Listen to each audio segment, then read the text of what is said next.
Welcome to MarkGuy, where we explore self-improvement, motivation, habits, mindset. In today's episode, we're discussing the moment every man realizes she was never the one. You know what no one tells you about that moment of clarity? It doesn't come when she leaves. It comes months later when you're scrolling through old photos at 2 a.m. and realize you don't recognize the man staring back at you. That man in those pictures, smiling, compromising, shrinking, he was performing in a play where she wrote all the lines. And the most brutal part? You auditioned for that role every single day. Picture this scene. It's a Tuesday night, maybe 8 months after the breakup. You're in your kitchen, the one she always said needed renovating. The dishwasher hums. Your phone screen glows with her latest Instagram post, another sunset, another quote about growth, another carefully curated moment of happiness with someone new. His arm around her waist, that smile you thought was yours. But here's where it gets interesting. You feel nothing. Not anger, not jealousy, nothing. And in that vacuum of emotion, something shifts. You see it clearly for the first time. The relationship wasn't a partnership. It was a magic show where you were both the magician and the audience, desperately trying to transform her indifference into love through sheer force of will. Let me paint you the psychological architecture of this delusion. Your brain, that magnificent 3-pound universe, was hijacked by what neuroscientists call intermittent reinforcement, the why, same mechanism that keeps gamblers pulling slot machine levers at 4 a.m. in Vegas.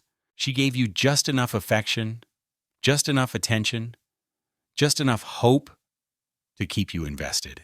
One day she'd text you first, flood you with warmth, make you feel like the center of her universe. The next 3 days? Silence, distance, that subtle pulling away that made your chest tight. But instead of recognizing this pattern as manipulation, your dopamine-starved brain interpreted it as a challenge. You became addicted to earning what should have been freely given. Love became a currency, and you were always in debt. Think about the mechanics of what was really happening. Every time she withdrew, your brain's threat detection system, the amygdala, fired up like a smoke alarm in a burning building. Abandonment, rejection, loss. These primal fears flooded your nervous system with cortisol and adrenaline. But when she returned with that smile, that touch, that "I missed you," your brain released a tsunami of relief chemicals.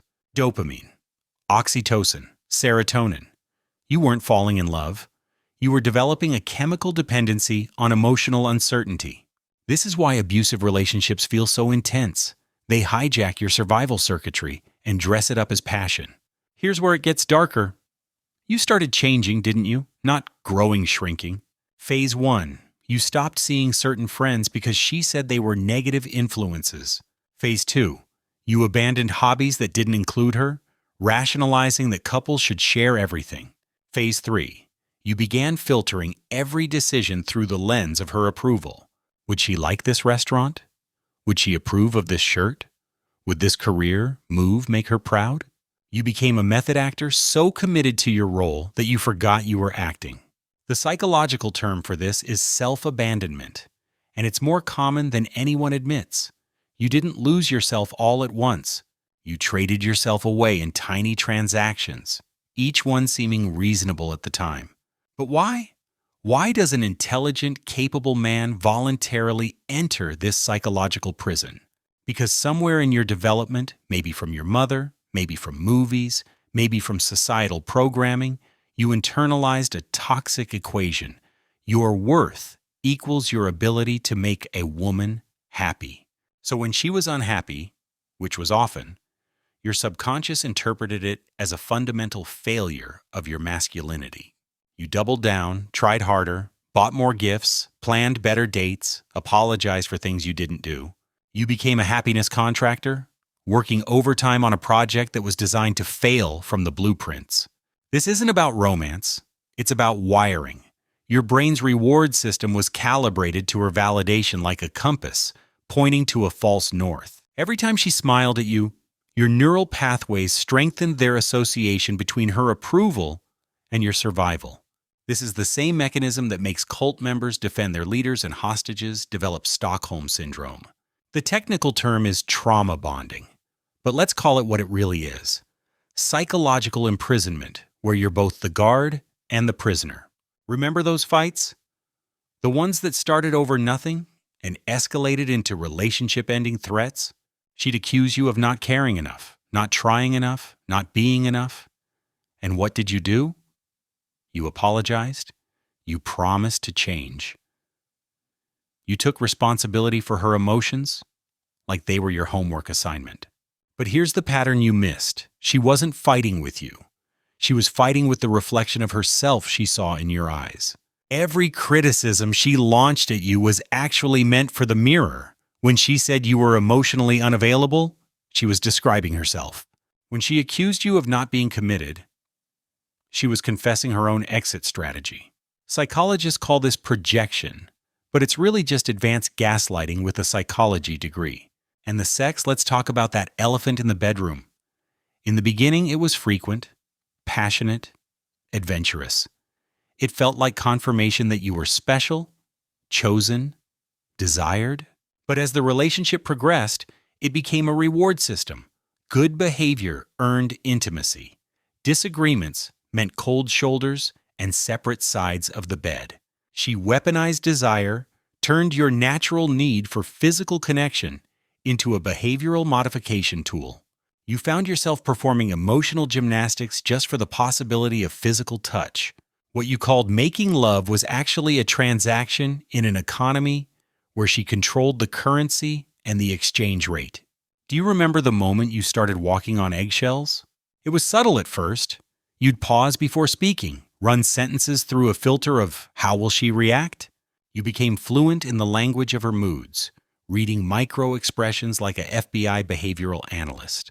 Tuesday's silence meant something different than Thursday's silence. The way she closed the car door communicated more than words ever could. You developed a hypervigilance that exhausted your nervous system, keeping you in a constant state of fight or flight. Your body was preparing for war every morning over breakfast. But here's where it hurts. She never asked you to do any of this. Not explicitly. She didn't hand you a manual titled How to Lose Yourself in 12 Easy Steps. Instead, she created an emotional environment where self-erasure felt like the only path to peace. She'd withdraw when you were yourself and reward you when you were who she wanted. It's the same principle used to train dolphins at SeaWorld, except you weren't jumping through hoops for fish. You were jumping through hoops for the possibility that she might, just might, look at you the way she did in month 2. Let me tell you about the friends you lost. Not the ones she explicitly banned. Those were easy to identify as red flags. I'm talking about the ones who slowly faded because you couldn't explain why you kept canceling plans, why you always had to check with her first, why you seemed so different. They watched you transform from a man with opinions and boundaries into someone who started every sentence with, "she thinks." They tried to warn you, didn't they? But you interpreted their concern as jealousy, their warnings as not understanding true love. You chose her narrative over their friendship, and now those bridges aren't just burned, they're archaeological sites. The financial dimension deserves its own autopsy. How much did you spend trying to buy her happiness? Not just the obvious expenses, dinners, gifts, vacations to places you couldn't afford. I'm talking about the subtle economic terrorism. The apartment you rented because she needed to live in that neighborhood. The car payment you took on because she was embarrassed by your reliable Honda. The career opportunities you passed up because they would have meant less time catering to her needs. You became financially leveraged to maintain an emotional investment that was depreciating faster than a luxury car off the dealership lot. And what about your family? Your mother noticed first, didn't she? Mothers always do. She saw how you changed your posture around her, how your voice shifted octaves, how you looked at her for permission before answering simple questions. Your father, if he was around, probably said less but saw more. He recognized the look of a man who'd surrendered his sovereignty. But you dismissed their concerns as generational differences, as not understanding modern relationships. You chose her validation over their wisdom, and now family dinners taste like regret. Here's a psychological truth that will sting. You were never actually in love with her. You were in love with who you thought she could become, if you just loved her hard enough. You fell for potential, not reality. Every moment of genuine connection became evidence that the real her was emerging, while every instance of coldness or cruelty was dismissed as temporary, fixable, a result of her past trauma that your love would eventually heal. You appointed yourself as her emotional rehabilitation center, not realizing that she never submitted an application for treatment. The social media component added another layer of delusion. Every couple's photo you posted was propaganda for a relationship that existed only in Valencia filters and carefully cropped frames. You became co-conspirators in a digital fiction, curating a love story for an audience, while the real relationship rotted from the inside. The likes and comments became external validation for an internal disaster. Nigas as, you guys are so perfect together, they said, not knowing that you'd fought for 3 hours before that smiling selfie. The greater the gap between online performance and offline reality, the deeper you sank into cognitive dissonance. But here's where it gets really dark. The moment you started defending her behavior to yourself, your internal monologue became a defense attorney working pro bono for someone who was clearly guilty. She's just stressed from work. Her ex really messed her up. She doesn't mean it when she says those things. You created an entire psychological framework to explain away emotional abuse, complete with footnotes and citations from her traumatic childhood. You became an expert in her pain while becoming illiterate in your own. Phase 4 arrived when you started believing her version of you. When she said you were too sensitive, you started suppressing emotions. When she said you were boring, you abandoned your interests and adopted hers. When she said you were lucky to have her, you believed it. This is called internalized gaslighting, and it's the final stage before complete psychological colonization. You didn't just lose arguments. You lost the ability to trust your own perception of reality. Your internal compass didn't just point to her, it was replaced entirely by her navigation system. The sexual dynamics evolved into something unrecognizable. What started as mutual desire became a performance review where you were always on probation. You studied her body like a technical manual, not from desire, but from desperation to decode what would keep her from leaving. Every intimate moment carried the weight of relationship survival.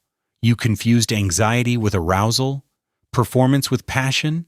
The bedroom became a courtroom where you were perpetually pleading your case for why you deserved affection. Let's examine the jealousy component, not yours, hers. She monitored your phone like a parole officer, questioned every female interaction, created drama from innocent social exchanges.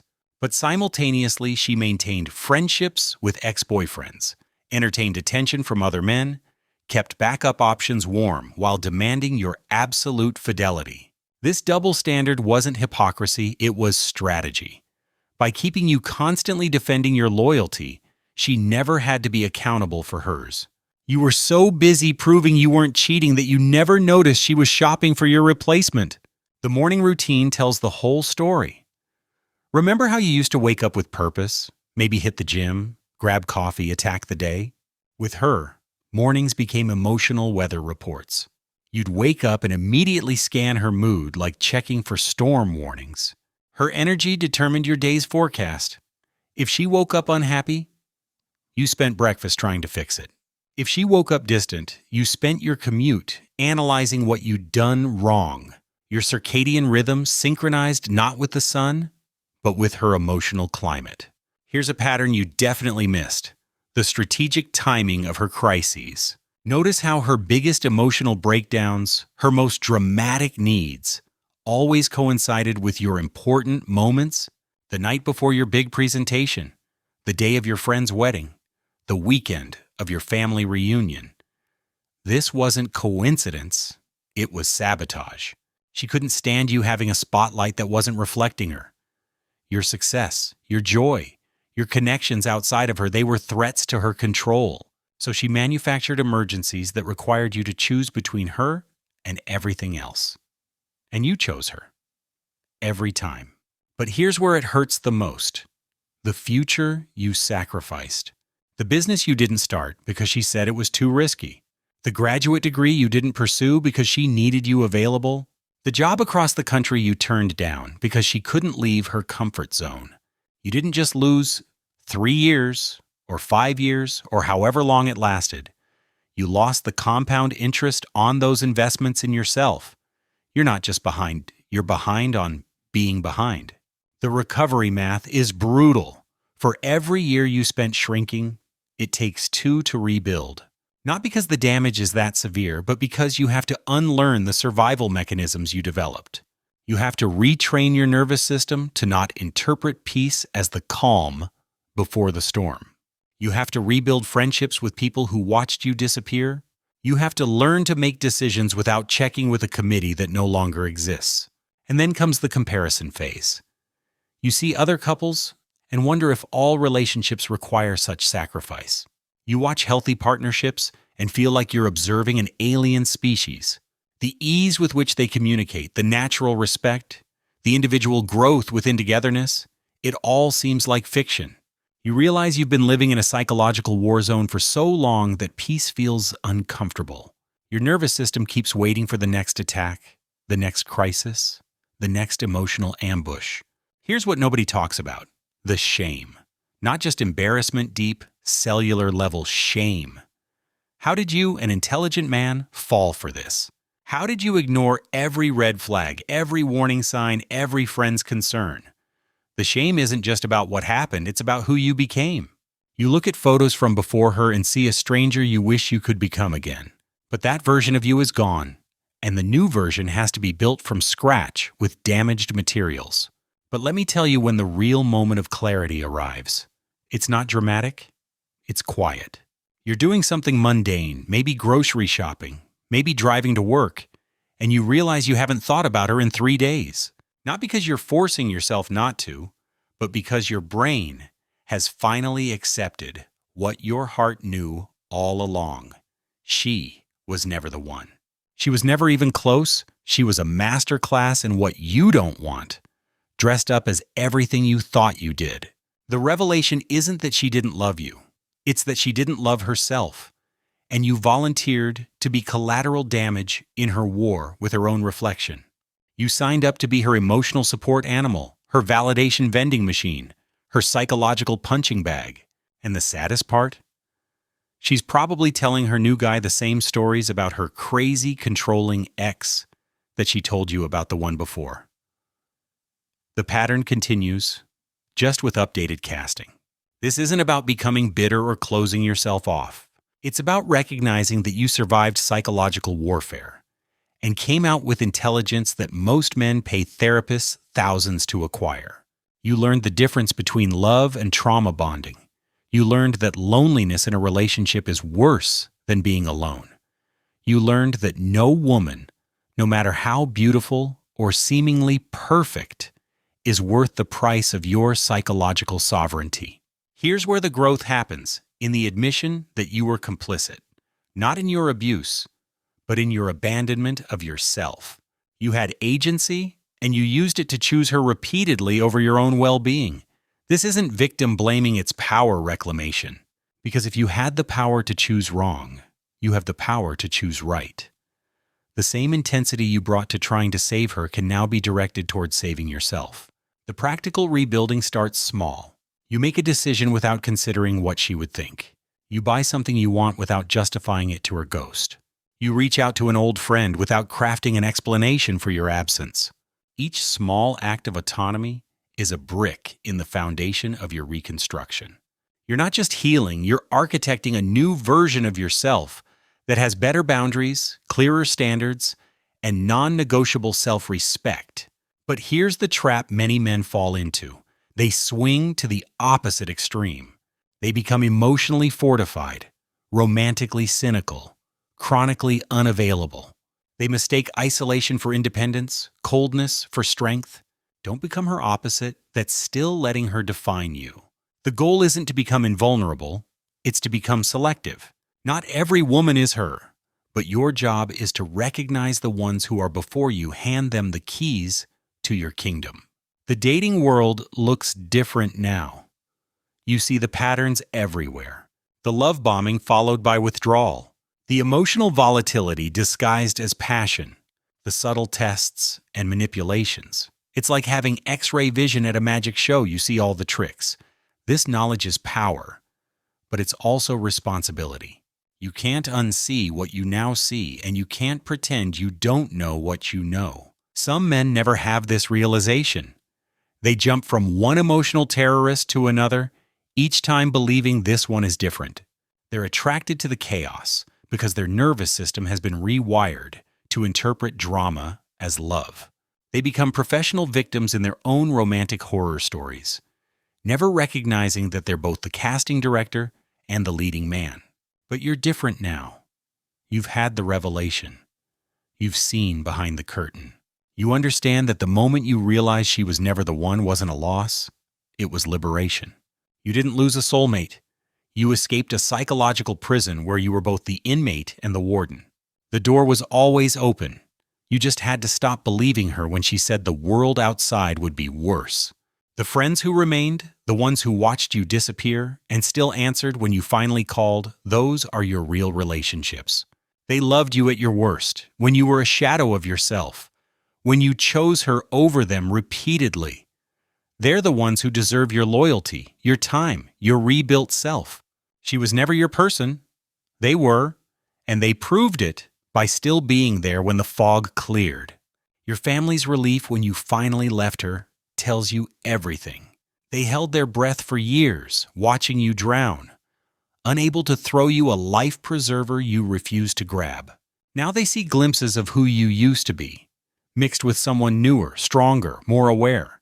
You're not the same son or brother who entered that relationship. You're a veteran of psychological warfare who survived his tour and came home with hard-earned wisdom. The career you put on hold starts moving again. The hobbies you abandoned feel fresh and exciting. The books you stopped reading because she said they were boring become portals to intellectual freedom. You realize she didn't just occupy your time, she colonized your consciousness. Every interest you reclaim is territory liberated from her occupation. But here's the unexpected gift: empathy for other men in your former position. You see them everywhere. The guy at the bar constantly checking his phone for her approval. The coworker who can't commit to after-work plans without checking with the boss. The friend who starts every story with "she thinks" or "she says." You want to shake them awake, but you know they have to reach the revelation on their own timeline. All you can do is be there when they finally see what you now see. The physical changes are remarkable. Your shoulders naturally straighten without the weight of constant emotional vigilance. Your sleep improves without the anxiety of tomorrow's potential conflicts. Your appetite returns for food, for life, for experiences that don't require permission. You look in the mirror and recognize yourself again. Not who you were before, but who you were meant to become without her interference. And here's the final truth: she's already forgotten you. Not because you weren't memorable, but because you were interchangeable. You were a role in her perpetual drama, and she's already recast the part. The intense connection you thought you shared was one-sided. You were having a relationship with your projection of her potential while she was having a relationship with what you could provide. You were in love. She was in business. This realization should liberate, not devastate. It means every moment you spend thinking about her is a moment she's not spending thinking about you. The relationship lives on only in your mind, and you're the only one with the power to end it. Every day you choose to process, to heal, to grow, is a day you choose yourself over the ghost of who you thought she was. The moment you realized she was never the one wasn't just about her. It was about recognizing that you were always the one who deserved better, the one who had value independent of her validation, the one who could love without losing himself. She didn't teach you about love. She taught you about its absence. And sometimes knowing what love isn't is the most valuable education in learning what it is. Your next relationship will be different. Not perfect, but conscious. You'll recognize red flags as stop signs, not suggestions. You'll maintain friendships, pursue goals, preserve identity. You'll love from wholeness, not from neediness. You'll choose a partner, not a project. You'll seek complement, not completion, because you finally understand the difference between being chosen and being targeted. The truth is, she did you a favor, not intentionally, but consequentially. She showed you exactly who you don't want to be and exactly who you don't want to be with. She was your masterclass in relationship dysfunction, your PhD in psychological manipulation, your boot camp in emotional survival. Without her, you might have spent your entire life accepting less than you deserve, never knowing that love isn't supposed to feel like war. So here you stand on the other side of revelation, scarred but not broken, educated but not cynical, alone but not lonely. You're not the man who entered that relationship, and you're definitely not the man she tried to make you become. You're something new, a man who knows his worth isn't negotiable, his boundaries aren't suggestions, and his love isn't desperate. The moment you realized she was never the one was the moment you realized you always were.